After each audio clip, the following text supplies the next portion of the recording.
సుందరం రెడ్డి గారు, ఈ హౌసింగ్ లోన్స్కి సంబంధించి బ్యాంకులు వడ్డీ రేట్లను బాగా తగ్గించినట్లుగా తెలిసింది. సో అయితే కొత్తగా ఈ హౌసింగ్ లోన్కి అప్లై చేసుకునే వాళ్ళకి మీరు ఎటువంటి సజెషన్స్ ఇస్తారంటారు? సో ఈ మధ్య ఈ private banks versus public sector banks పోటీపడి మరి వడ్డీ రేట్లు తగ్గించుకుంటూ వస్తుందండి. ఇప్పుడు లేటెస్ట్ ట్రెండ్ ఏంటంటే 6.5% ఇస్తున్నారు loans. 6.5%. That is the lowest in industry. Okay. And Kotak bank కావచ్చు, ఇప్పటి వరకు అయితే కోటక్ బ్యాంక్ లోయెస్ట్ ఉండేది. ఇప్పుడు SBI కూడా వాళ్ళ పోటీగా అది కూడా 6.5% చేశారు. అండ్ నో ప్రాసెసింగ్ ఫీజు కూడా అప్ టు ఫెస్టివల్స్ వరకు. ఓకే. సో అంతగా వాళ్ళు ఎంకరేజ్ చేస్తున్నారు. అంటే లోన్ అమౌంట్ కూడా up to depending upon eligibility criteria మీద 80% దాకా మ్యాక్సిమం కూడా ఇస్తున్నారు.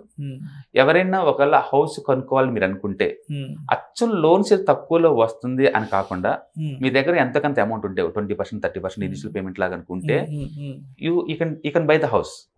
అక్కడ లోన్ తక్కువలో వస్తుంది అక్కడ క్రైటీరియా కాదు, పేయింగ్ కెపాసిటీ నీకు ఉందో లేదో కూడా ఇంపార్టెంట్. ఓకే. ఒకవేళ మీరు ఆల్రెడీ డిసైడ్ అయ్యి తక్కువ ఇంట్రెస్ట్ ఉంటుంది కదా మేము కొందామని ఎప్పటి నుంచో డిసైడ్ అవుతున్నాం, this is the best time అనుకుంటే this is the best time. Future లో హౌసింగ్ రేట్లు పెరగబోతున్నాయి. మనం చూసే కోకాపేట అక్కడ చూసానికి ల్యాండ్ రేట్ చాలా పెద్ద రేట్ ఉంది, 45 crore ఎకరాస్ అంటున్నాయి ఈ రోజుల్లో. ఇంకా ఫ్యూచర్ అది ఇంకా చాలా ఎక్కువ అవుతుంది, ల్యాండ్ దొరకదు, అంతగా ఎక్కువ మంది ఫోకస్ చేస్తున్నారు. అందుకని లోయెస్ట్ ఇంట్రెస్ట్ రేట్స్ ఉన్నాయి కాబట్టి this is the best time to deal with, తీసుకుంటే బెటర్. కాకపోతే హౌసింగ్ లోన్ 6.5 అనుకున్నప్పుడు మీ దగ్గర డబ్బులు ఉన్నా సరే మాక్సిమం వాడమాకండి. సాధారణ వరకు హౌసింగ్ లోన్ దగ్గర నుంచి మాక్సిమం ఎంత వస్తుందో అంత తీసుకోండి. ఫర్ ఎగ్జాంపుల్ 80% మీరు ఎలిజిబిలిటీ క్రైటీరియా ఉందనుకుంది, 80% తీసుకోండి, మాక్సిమం అక్కడి నుంచి తీసుకోండి.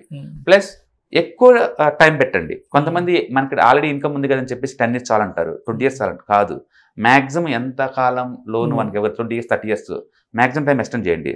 తద్వారా నీకు తక్కువ డబ్బులు, తక్కువ వడ్డీకే ఎక్కువ డబ్బులు వచ్చి నీకు. అంటే 6.5% నీకు బల్క్ లో 30-40 lakh వస్తుంది బ్యాంక్ దగ్గర నుంచి. మీ దగ్గర ఉన్న డబ్బులు కావచ్చు, లేకపోతే మీరు కట్టే ఈఎంఐ ప్రతి 10,000కి ఒక 2,000 రూపాయలు ఎక్స్ట్రా తోటి దాన్ని మ్యూచువల్ ఫండ్ SIPలో పెట్టండి. ఆ మ్యూచువల్ ఫండ్ SIPలో పెట్టినప్పుడు మీకు వచ్చేది 15 to 20% వస్తుంది లాంగ్ టర్మ్ లో. ఇక్కడ అమౌంట్ కట్ అవుతుంది మీకు 6.5. అంటే ఇలా కట్టే 10,000 ఈక్వలెంట్ ఆఫ్ ది ఈ 2,000 తో సమానం నీకు. అలా పెట్టుకోవచ్చు. తద్వారా ఏంటంటే మీకు ఇంట్రెస్ట్ ఫ్రీ వచ్చినట్టు అవుతుంది, లిటరల్ గా ఇంట్రెస్ట్ ఫ్రీగా వచ్చినట్టు లాంగ్ టర్మ్ పాయింట్ ఆఫ్ లో. అందుకని బెస్ట్ అప్రోచ్ ఇలా ఫాలో అవ్వండి. కంపల్సరీగా ఒక 1 crore అయితే టర్మ్ ఇన్సూరెన్స్ తీసుకోండి. టర్మ్ ఇన్సూరెన్స్ 1 కోటి రూపాయలకి. తక్కువ అంటే నీకు 6,000 rupees per annum అవుతుంది టర్మ్ ఇన్సూరెన్స్.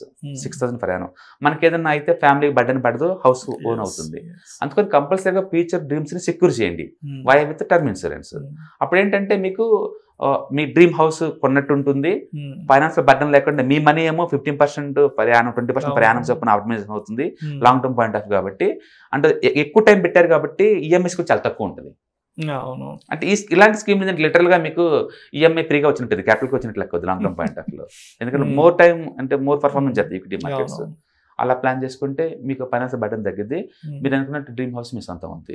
అందుకని మాక్సిమం ఎంత లోన్ ఇస్తారో అంత తీసుకోండి, ఎక్కువ టైం పీరియడ్ కూడా పెట్టుకొని మీ దగ్గర డబ్బులు ఉన్నా సరే ఫ్రీగా క్లోజ్ చేయొద్దు. ఫ్రీ క్లోజింగ్ అని చాలా మంది చేస్తారు మనీ ఉన్నప్పుడు, అది కూడా చేయొద్దు. దాని బదులు ఎక్కువ రేట్ ఆఫ్ రిటర్న్ చేసే క్లాస్ లో కనుక ఆ అమౌంట్ పెట్టారనుకోండి ఉంటుంది. సో బేసిక్గా 10,000 ఈఎంఐ అనుకున్నారు అనుకోండి, ఒక 2,000 వరకు SIP రూట్ లో మ్యూచువల్ ఫండ్ లో పంపించింది ఎక్స్ట్రా ఈక్వలెంట్ గా. సో అప్పుడు ఈ అమౌంట్ వచ్చేది ఈ వడ్డీకి ఈక్వలెంట్ అవుతుంది లాంగ్ టర్మ్ పాయింట్ ఆఫ్ చూసుకుంటే. అట్లా మీకు లిటిల్ గా ఇంట్రెస్ట్ ఫ్రీ లాగా ఆ ఫీలింగ్ తో ఉంటారు long term point of. That is the best approach in current market. This is the best time to buy the houses also. ఎందుకంటే ఈ ఇంట్రెస్ట్ రేట్స్ ఫ్యూచర్ లో ఉండకపోవచ్చు, ఇంకా ఆల్రెడీ బాటమ్ వచ్చేసాం ఆల్రెడీ. మళ్ళీ interest cycle maybe going to reversal. Definite గా పెద్ద interest rates పెంచడం బీన్ చేస్తే అక్కడ అమెరికాలో వరల్డ్ వైడ్ గా ఎఫెక్ట్ ఉంటుంది. కాబట్టి కొన్ని ఫిక్స్డ్ ఇంట్రెస్ట్ ఉంటుంది, కొన్ని ఫ్లోటింగ్ ఇంట్రెస్ట్ రేట్స్ ఉంటాయి. సో అదే చూసుకొని బ్యాంకర్స్ తో మాట్లాడి బెస్ట్ డీల్ తీసుకోవటం better. Thank you so much Sundara Reddy garu. Right టైంలో మంచి రైట్ టాపిక్ గురించి మా ఆడియన్స్ కి సజెషన్స్ ఇచ్చారు. Thank you so much. Thank you sir.